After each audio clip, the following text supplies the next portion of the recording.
नमस्कार दोस्तों। अकालियों से अलग होने के बाद भारतीय जनता पार्टी पंजाब के लिए तैयारी अपने लेवल पर कर रही है। और चूँकि पिछली बार गठबंधन में थे दोनों और 94 सीटों पर अकाली दल लड़ा था और 23 सीटों पर बीजेपी लड़ी थी। कुल 117 सीटें होती हैं पंजाब में। तो इस बार बीजेपी ने ये तय किया था कि अब अकालियों से पिंड छुड़वाया जाए। जिस तरीके से शिवसेना से पिंड छुड़वाया गया है महाराष्ट्र में, उसी तरीके से इनकी प्लानिंग बनी कि अकालियों से पिंड यहाँ से छुड़वा लिया जाए और अब अपने दम पर ही पंजाब में विधानसभा चुनाव लड़ा जाए। तो इन लोगों ने ये तय किया कि 117 की 17 विधानसभा सीटों पर चुनाव अपने दम पर लड़ा जाएगा। और इस बार चूँकि चुनाव अपने दम पर लड़ने की बात हो रही है, तो निश्चित रूप से पिछली बार तो 20, 22, 25 से ज़्यादा सीटें मिलती नहीं थी अकालियों के साथ। तो इस बार कोशिश ये की गई कि अभी से प्रैक्टिस शुरू कर दी जाए कि टिकटों को फाइनल किया जाए। अगर हम 117 सीटों पर चुनाव लड़ें, बीजेपी ने ये तय किया कि अगर हम 117 सीटों पर चुनाव लड़ें तो उन 117 सीटों पर हमारे प्रत्याशी संभावित क्या हो सकते हैं, इस पर विचार मंथन शुरू कर दिया गया। और पिछले लगभग 4-5 दिन से ये खबर बड़े ज़बरदस्त तरीके से वायरल हो रही है पंजाब में कि बीजेपी ने 117 प्रत्याशियों की अपनी लिस्ट तैयार कर ली है। सभी प्रत्याशी शॉर्ट लिस्ट कर दिए गए हैं और जो प्रदेश अध्यक्ष हैं अश्वनी शर्मा, उन्होंने एक लिस्ट तैयार कर ली है। और जो संभावित प्रत्याशी हैं उन लोगों को बता भी दिया गया है कि भाई आपका टिकट होने जा रहा है, आप तैयारी अभी से शुरू कर दो। क्योंकि पंजाब में जो विधानसभा चुनाव हैं वो अगले साल के शुरुआत में ही होने जा रहे हैं, जिस तरीके से उत्तर प्रदेश और उत्तराखंड में होंगे। और बीजेपी के लिए ये तीनों ही स्टेट बड़े इंपॉर्टेंट हैं। और पंजाब तो इस बार इसलिए भी इम्पोर्टेंट हो गई है क्योंकि यहाँ पर शिरोमणि अकाली दल से वो अलग हो गए हैं, बड़ी पार्टी बनने की कोशिश कर रहे हैं। दूसरी ओर पंजाब की जनता कांग्रेस का विकल्प तलाश रही है। पिछली बार कांग्रेस का विकल्प शिरोमणि अकाली दल को नहीं माना था, उन्हें रिजेक्ट कर दिया गया था। उन्हीं के साथ साथ बीजेपी भी रिजेक्ट हो गई थी। आम आदमी पार्टी 19 सीटें लेकर सबसे बड़ी पार्टी बनकर उभरी थी कांग्रेस के बाद, जबकि कांग्रेस को 80 सीटें मिली थी।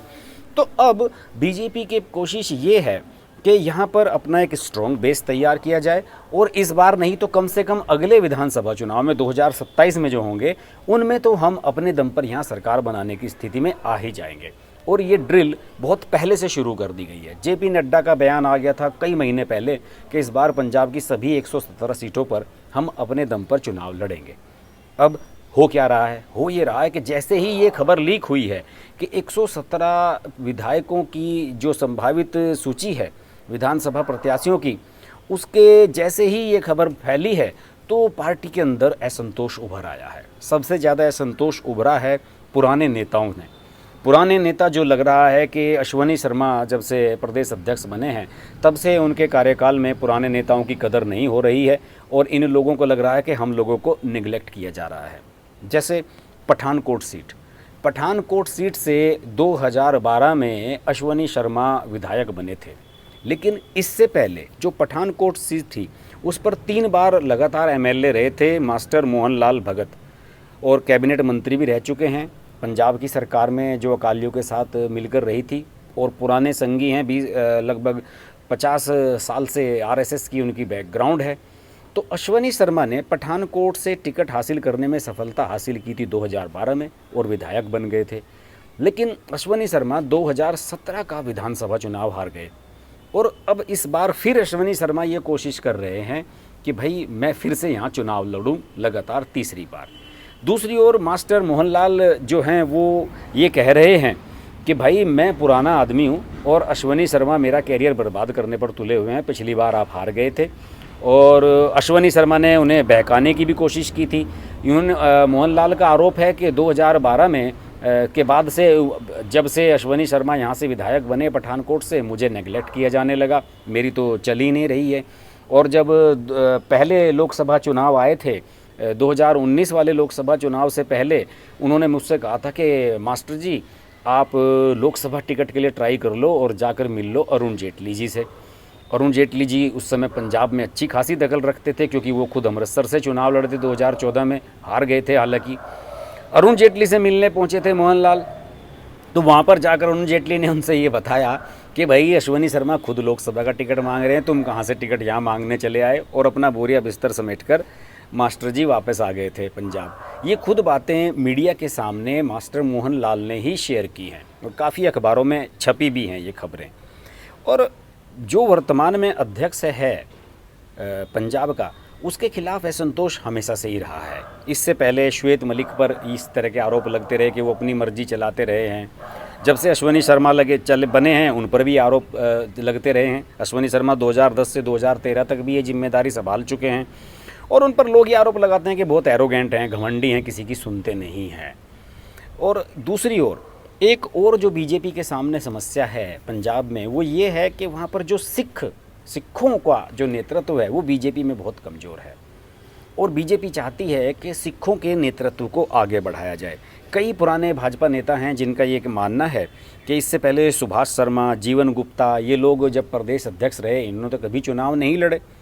अलबत्ता सुरजीत कुमार जानी, मास्टर मोहन लाल, भगत चुन्नी लाल, केडी भंडारी, इन जैसे दिग्गज पुराने बीजेपी कार्यकर्ताओं ने पार्टी को यहाँ स्टैब्लिश किया और अब इन्हीं की वहाँ पर चल नहीं रही है और इन्हें वैल्यू नहीं दी जा रही है।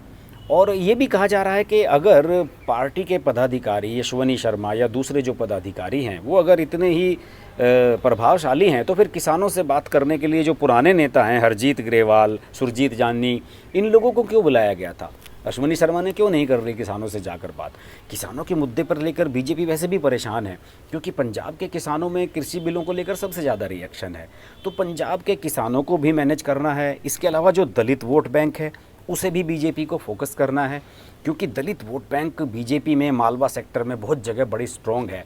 और ये भी कहा जा रहा है कि आम आदमी पार्टी ने जितनी भी पैठ वहाँ पर बनाई है वो दलित वोटों पर ही बनाई है। पहले बहुजन समाज पार्टी की अच्छी खासी पहचान हुआ करती थी, बहुजन समाज पार्टी साइड में हो गई है और दलित वोट बैंक ट्रांसफ़र हो रहा है आम आदमी पार्टी को। बीजेपी कोशिश कर रही है कि दलित वोट बैंक को गेन किया जाए क्योंकि दलित वोट बैंक ज्ञानी प्रकाश सिंह बादल और सुखबीर सिंह बादल के साथ नहीं जाना चाहता है क्योंकि ये जाटों की पार्टी मानी जाती है, किसानों की पार्टी मानी जाती है।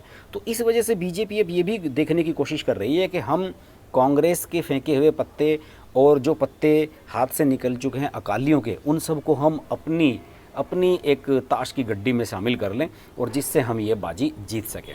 देखिए, ये भी बीजेपी ने चर्चाएं चलाई हैं कि अगर बीजेपी की सरकार बनती है 2022 में पंजाब में तो किसी दलित को सीएम बनाया जाएगा और ये एक बहुत बड़ा दांव है।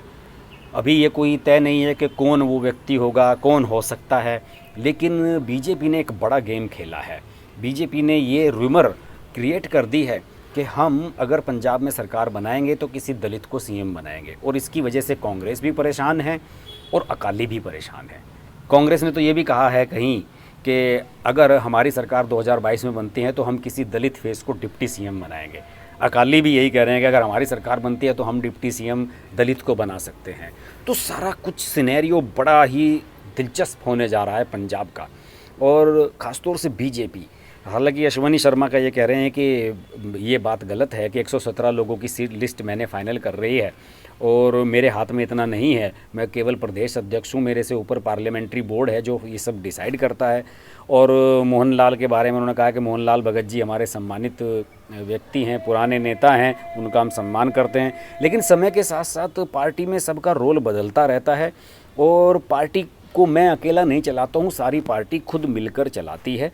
तो इस ऐसी स्थिति में हमें ये लग रहा है कि जो बीजेपी के जो चांसेस हैं वो अभी उतने फेयर नहीं हैं क्योंकि पार्टी में टिकटों को लेकर भारी मतभेद होने जा रहा है। सबसे ख़ास बात ये है क्योंकि जब आप एक लिमिटेड सीटों पर लड़ रहे थे कि आपको अकालियों ने 25 सीट दे दी, 30 सीट दे दी, 22 सीट दे दी, तब तक तो बात ठीक थी। लेकिन जब 117 सीटों पर चुनाव लड़ने की बात हो रही है तो उसके लिए आपको नए प्रत्याशी तलाशने होंगे और नए प्रत्याशियों में अगर आप बिल्कुल नए चेहरे तलाश सकें तो पुराने दिग्गजों में नाराज़गी होगी, निश्चित है, ये तो तय है। फिलहाल दो चर्चाएं मुख्य रूप से पंजाब में बीजेपी को लेकर चल रही हैं कि एक तो ये कि 117 लोगों की लिस्ट फाइनल की जा चुकी है और दूसरी ये कि पंजाब में अगर बीजेपी 2022 में सरकार बनाती है, चाहे बाद में अकाली ही उन्हें समर्थन देने लगें, अगर बड़ी पार्टी उभर आए तो, हालांकि इसके चांस हैं नहीं, तो ऐसी स्थिति में दलित किसी फेस को बीजेपी बना सकती है चीफ मिनिस्टर पंजाब का। तो मुझे लगा था कि हम पंजाब के बारे में अक्सर चर्चा करते हैं तो कांग्रेस के बारे में चर्चा करते हैं, तो मेरा एक लोगों की डिमांड थी कि पंजाब के चुनाव के बारे में कुछ बताऊं और उस पर हम चर्चा शुरू करें। तो पंजाब के 2022 के विधानसभा चुनाव पर आज से खाता खोल दिया है और चर्चा होती रहेगी। अगर आपको मेरे वीडियोज़ अच्छे लगते हैं तो उन्हें लाइक करें, शेयर करें, कमेंट ज़रूर करें, फीडबैक ज़रूर दें, अपने दोस्तों को रिकमेंड करें, व्हाट्सएप के ज़रिए उन्हें शेयर करें। और इसके अलावा मुझे अगर आप कंट्रीब्यूट करना चाहते हैं तो यूपीआई और पेपल के माध्यम से कर सकते हैं, जो कि आप नीचे डिस्क्रिप्शन में डिटेल देख सकते हैं, नीचे स्क्रॉल में भी लिखा आ रहा है। और देखते रहिए हर्ष की बात लाइव। नमस्कार। नमस्कार दोस्तों, मैं हूँ रवीना टंडन और आप देख रहे हैं हर्ष की बात। हर्ष जी एक बहुत ही सीनियर और बहुत ही समझदार जर्नलिस्ट हैं एंड मेरे मित्र भी हैं। तो बहुत खुशी है मुझे आपको बताने के लिए कि उनका ये जो YouTube चैनल है बहुत ही कामयाब है और उसके लिए मैं उनको बहुत मुबारकबाद देना चाहती हूँ। एंड एक चीज़ ज़रूर कहूँगी उनके लिए कि वो बहुत एक अच्छे इंसान भी हैं। इंसान होना बहुत ज़रूरी है लाइफ में, क्योंकि वो अपने आप अपनी लिखावट में आ जाता है। तो बहुत ही कम ऐसे हमारे होनहार जर्नलिस्ट रह गए हैं हमारी इंडस्ट्री में जो सोचकर और समझदारी के साथ, रिस्पॉन्सिबिलिटी और जिम्मेदारी के साथ आर्टिकल्स लिखते हैं। सो कॉन्ग्रेचुलेशंस हर्ष जी, एंड आप लोग ज़रूर देखिए, लाइक कीजिए हर्ष की बात।